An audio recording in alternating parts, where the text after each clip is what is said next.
अस्सलाम वालेकुम। उम्मीद है आप खैरियत से होंगे। बहुत से लोग कह रहे थे कि आप तैयारी करवाएं एनटीएस की, क्योंकि अभी आने वाला है एनटीएस, आपको जैसे कि सबको पता ही है। तो आज मेरा पहला लेक्चर है ये इसके ऊपर, तैयारी के ऊपर। तो सबसे पहले हम पढ़ेंगे साइंस। ये जो साइंस होगी ये जनरल साइंस में पढ़ेंगे हम, क्योंकि जनरल साइंस आपको पता है कि एलिमेंट्री टीचर का ये टेस्ट होता है 8वीं तक। तो इसमें जनरल साइंस से बहुत ज़्यादा क्वेश्चन किए जाते हैं। 1 बाई 1 हम पढ़ेंगे। अगर आपने वीडियो एंड तक देखेंगे तो इंशाल्लाह आपको फ़ायदा होगा, अगर दरमियान में छोड़ देंगे तो कोई फ़ायदा नहीं होगा। सबसे पहले साइंस में अगर हम बात करें तो मैटर में अगर बात करें तो उससे सबसे छोटा जो पार्टिकल होता है जिसको कहते हैं एटम, या आटम भी पढ़ते हैं, इसका मतलब होता है इनडिविजिबल। इनडिविजिबल जिससे मुराद है कि ये आगे मज़ीद तकसीम नहीं हो सकता। लेकिन ये बाद में ये भी जो बात थी ये भी गलत साबित हुई, लेकिन उस टाइम तक उसका नाम पड़ गया था एटम, तो इस वजह से इसका नाम नहीं चेंज किया गया है। बाकी चीज़ें तो जो थ्योरीज थी वो तो तब्दील हुई हैं, लेकिन ये जो बात थी एटम, इसका नाम तब्दील नहीं किया गया। अगर हम एटम के स्ट्रक्चर की बात करें तो जिस तरह से आपने पढ़ा था, स्कूल्स में पढ़ा था, इस तरह से और इस तरह से आपने पढ़ा होगा ऐसे। तो अगर बात की जाए तो ये भी स्ट्रक्चर ठीक है, ये भी स्ट्रक्चर ठीक है समझने के लिए। जो एटम होता है वो क्या होता है, दरमियान से इसके सेंटर में न्यूक्लियस होता है, और ये जो जगह होती है यहाँ पे क्या होते हैं, शेल, इनको शेल कहते हैं, जहाँ पे इलेक्ट्रॉन रिवॉल्व करते हैं। अब इलेक्ट्रॉन क्या चीज़ है, एटम के अंदर 3 तरह की चीज़ें होती हैं, इलेक्ट्रॉन, प्रोटॉन, न्यूट्रॉन। जो इलेक्ट्रॉन होते हैं वो एटम के बाहर जो मदार होते हैं, मदारों को शेल कहते हैं, उसके अंदर मौजूद होते हैं। और जो प्रोटॉन और न्यूट्रॉन होते हैं वो न्यूक्लियस के अंदर पाए जाते हैं। इसी वजह से इनको न्यूक्लियन पार्टिकल भी कहा जाता है, न्यूक्लियन पार्टिकल। और ये जो इलेक्ट्रॉन होते हैं ये बाहर शेल्स में पाए जाते हैं। ये बातें आपने याद रखनी है कि इलेक्ट्रॉन किधर पाए जाते हैं, न्यूट्रॉन, प्रोटॉन और न्यूट्रॉन किधर पाए जाते हैं। ये सारी बातें आपने याद रखनी है, तभी आपको पता चलेगा। इसके बाद हम एटॉमिक मैथ, एटॉमिक नंबर, ये चीज़ें पढ़ेंगे। यहाँ तक अगर आपको समझ आ गया है कि इलेक्ट्रॉन जो होते हैं वो बाहर गर्दिश करते हैं, और जो प्रोटॉन और न्यूट्रॉन होते हैं वो अंदर रहते हैं। अब अगर बात की जाए, जो इलेक्ट्रॉन होते हैं उनके ऊपर माइनस चार्ज होता है, और जो प्रोटॉन होते हैं उनके ऊपर प्लस चार्ज होता है। इसको कहते हैं मनफी, इसको कहते हैं मुस्बत, इंग्लिश में पॉजिटिव, नेगेटिव। अब देखें जितने प्रोटॉन होंगे, मिसाल के तौर पे 6 प्रोटॉन है तो इलेक्ट्रॉन भी 6 होंगे। देखें +6 और -6, +6 -6 क्या हो जाता है, 0।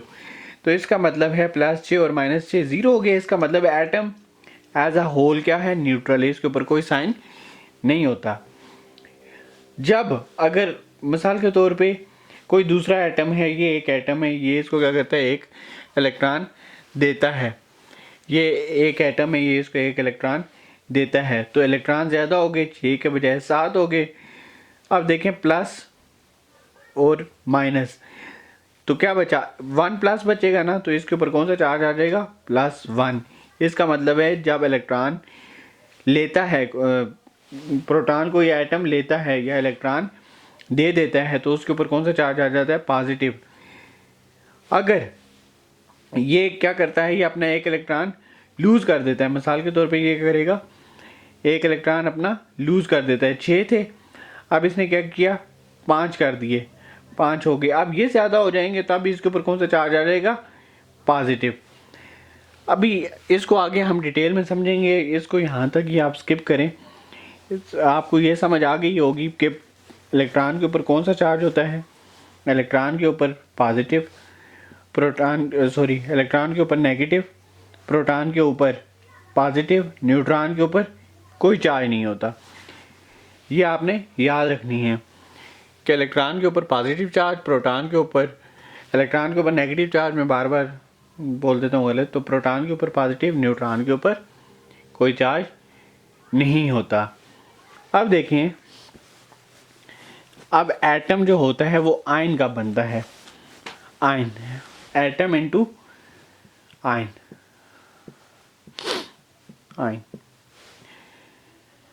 मिसाल के तौर पे ये एटम है, इसके सेंटर में न्यूक्लियस, यहाँ पे 6 प्रोटॉन, और जितने प्रोटॉन होंगे उतने ही इलेक्ट्रॉन होंगे। तो यहाँ पे इलेक्ट्रॉन कितने होंगे? 6 इलेक्ट्रॉन होंगे। ठीक है, ये अभी एटम है, क्योंकि प्लस माइनस 0 हो जाएगा तो एटम के ऊपर कोई चार्ज नहीं है, ये क्या है? न्यूट्रल है। तो अब अगर आप यहाँ पे आप देखें कि अब आयन कैसे बनता है। आयन हमेशा ऐसे बनता है, आयन भी दो तरह के होते हैं, वो कैटायन और एनायन, वो मैं अभी आपको बताऊंगा। आयन कैसे बनता है, ये भी एटम है, अब इसको किसी दूसरे एटम ने क्या किया? इलेक्ट्रॉन दिया। क्या किया? दूसरे एटम ने क्या किया? इलेक्ट्रॉन दिया। प्रोटॉन तो 6 हैं, इलेक्ट्रॉन कितने हो जाएंगे? इलेक्ट्रॉन हो जाएंगे -7, क्योंकि एक इलेक्ट्रॉन किसी ने दिया है, -7। अब देखें किसका चार्ज ज़्यादा है, +6 का या -7 का? जाहिर सी बात है 7 बड़ा है तो इसका।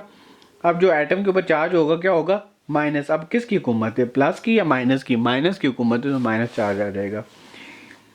तो अब इसको एटम तो नहीं कह सकते हैं, इसको क्या कहेंगे? आयन। क्या बोलेंगे? आयन।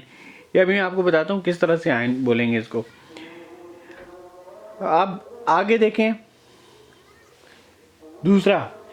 एक दूसरा एटम है यहाँ पे, इसके पास है प्रोटॉन 5 और इलेक्ट्रॉन है भी 5। ठीक है, क्योंकि हमेशा प्रोटॉन और इलेक्ट्रॉन बराबर होते हैं। अब क्या होगा, इसने तो लिया था, अब ये किसी को दे देता है। ठीक है, जाहिर बात है जब दे देगा, प्रोटॉन तो 5 ही है, इलेक्ट्रॉन इसने दे दिए तो -4। अब देखें किसकी हुकूमत है, प्लस की या माइनस की? जाहिर सी बात है प्लस वाले ज़्यादा हैं तो इसके ऊपर चार्ज कौन सा आ जाता है? पॉजिटिव। इसको भी बोलते हैं आयन। लेकिन अब ये भी आयन है, ये वाला भी आयन है, तो इनको डिफ्रेंशिएट करने के लिए कुछ तो हमें करना पड़ेगा ना। जिसके ऊपर पॉजिटिव चार्ज होता है वो होता है कैटायन, और जिसके ऊपर नेगेटिव चार्ज होता है वो होता है एनायन। जब कोई एटम इलेक्ट्रॉन दे देता है, किसी दूसरे को दे देता है, तो पीछे प्रोटॉन ज़्यादा हो जाते हैं, तो इस वजह से उसके ऊपर पॉजिटिव चार्ज आ जाता है। जब कोई एटम इलेक्ट्रॉन ले लेता है तो इलेक्ट्रॉन की तादाद ज़्यादा होती है, इस वजह से उसके ऊपर नेगेटिव चार्ज आ जाता है, और उसको क्या कहते हैं? एनायन। और जब दे देता है तो उसको कहते हैं कैटायन। उम्मीद है आपको यहाँ तक समझ आ चुकी होगी।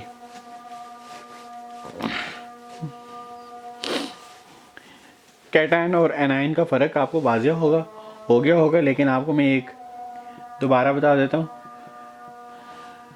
एनायन क्या क्या खुसूसियत? कैटायन होता है पॉजिटिव चार्ज, एनायन होता है नेगेटिव चार्ज। कैटायन में पॉजिटिव चार्ज होता है, इसका मतलब है यहाँ पे प्रोटॉन की तादाद ज़्यादा होगी। एनायन के ऊपर नेगेटिव चार्ज होता है, इसका मतलब है यहाँ पे इलेक्ट्रॉन की तादाद ज़्यादा होगी। ठीक है, बस इतना सा फ़र्क है। Cation positive charge, anion negative charge. ठीक है, मुस्बत और मनफी चार्ज भी हैं, उर्दू में कहते हैं इसको। जिन्होंने उर्दू में पढ़ी हो तो उनको बेहतर पता है। अब देखें तीसरा टॉपिक है हमारे पास, इलेक्ट्रॉनिक कॉन्फ़िगरेशन।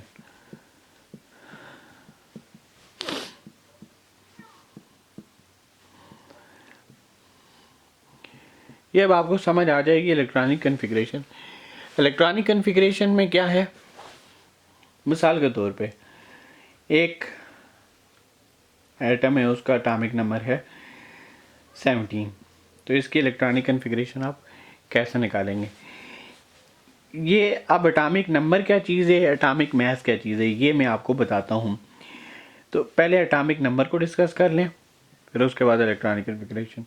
इलेक्ट्रॉनिक नंबर मैंने अभी बताया आपको कि एक एटम है, उसके सेंटर में न्यूक्लियस है, वहाँ पे प्रोटॉन और न्यूट्रॉन पाए जाते हैं। ठीक है, अब किसी भी एटम में जितने भी नंबर ऑफ प्रोटॉन है, अगर मिसाल के तौर पे इसमें नंबर ऑफ प्रोटॉन 5 है, तो यही इसका क्या कहलाएगा? Atomic number. अगर किसी भी एटम में प्रोटॉन 5 है, अगर न्यूट्रॉन भी 5 है, तो इन दोनों का प्लस करके, प्रोटॉन और न्यूट्रॉन दोनों का जो प्लस करके जो चीज़ आएगी वो होगी एटॉमिक मास। Atomic mass. ठीक है, अब आपको समझ आ गई होगी। नंबर ऑफ प्रोटॉन क्या कहलाते हैं? Atomic number. और number of proton plus number of neutron क्या कहलाते हैं? Atomic mass. ये बेसिक सी चीज़ें हैं, लेकिन ये अगर आपको पता होंगी तभी हम बड़े कंसेप्ट के ऊपर जा सकते हैं। तो उम्मीद करता हूँ यहाँ तक तो आपको समझ आ गई होगी। अब इसमें नंबर ऑफ प्रोटॉन कितने हैं 17, इसका मतलब एटॉमिक नंबर इसका कितना है 17। अब बात ये केस में इलेक्ट्रॉन कितने होंगे, इलेक्ट्रॉन भी 17 होंगे, क्योंकि एक एटम में प्रोटॉन और इलेक्ट्रॉन क्या होते हैं बराबर होते हैं। आपको एक क्वेश्चन आए कि अगर एक एटम है जैसे क्लोरीन, उसका एटॉमिक नंबर है 17, तो उसमें बताएंगे प्रोटॉन कितने होंगे, तो उसमें प्रोटॉन कितने होंगे 17। बताएंगे उसमें इलेक्ट्रॉन कितने होंगे, तो उसमें इलेक्ट्रॉन कितने होंगे 17। प्रोटॉन और इलेक्ट्रॉन हमेशा क्या होते हैं बराबर होते हैं एटम के अंदर, आयन के अंदर नहीं। आयन के अंदर क्या होता है कि आयन के अंदर अगर कैट आयन है तो पॉजिटिव चार्ज होगा, इसका मतलब है उसके अंदर प्रोटॉन क्या होंगे ज़्यादा होंगे इलेक्ट्रॉन से। अगर एन आयन है उसके ऊपर नेगेटिव चार्ज होता है, इसका मतलब है उसके ऊपर इलेक्ट्रॉन ज़्यादा होंगे प्रोटॉन से। ये बात आपको समझ आ गई यहाँ तक। ये हो गया एटॉमिक नंबर की बात कि एटॉमिक नंबर क्या होते हैं। अब एटॉमिक नंबर की हम इलेक्ट्रॉनिक कन्फिग्रेशन करते हैं। मिसाल के तौर पे ये एक एलिमेंट है क्लोरीन, इसकी हमने इलेक्ट्रॉनिक कन्फिग्रेशन करनी है। उससे पहले आपने मदारों को समझना है। इसका एटॉमिक नंबर 17 है, इसका मतलब इसके अंदर इलेक्ट्रॉन भी कितने होंगे 17।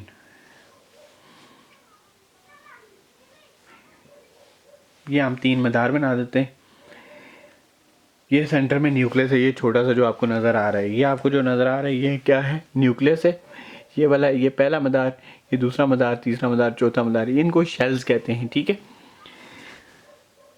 अब देखें कि जिस तरह से अभी मैं आपको एक एग्जांपल से समझाता हूँ। जिस तरह से एक गारे, ठीक है, इसके कितने कमरे हैं जी, यहाँ से ये पूरा गारे।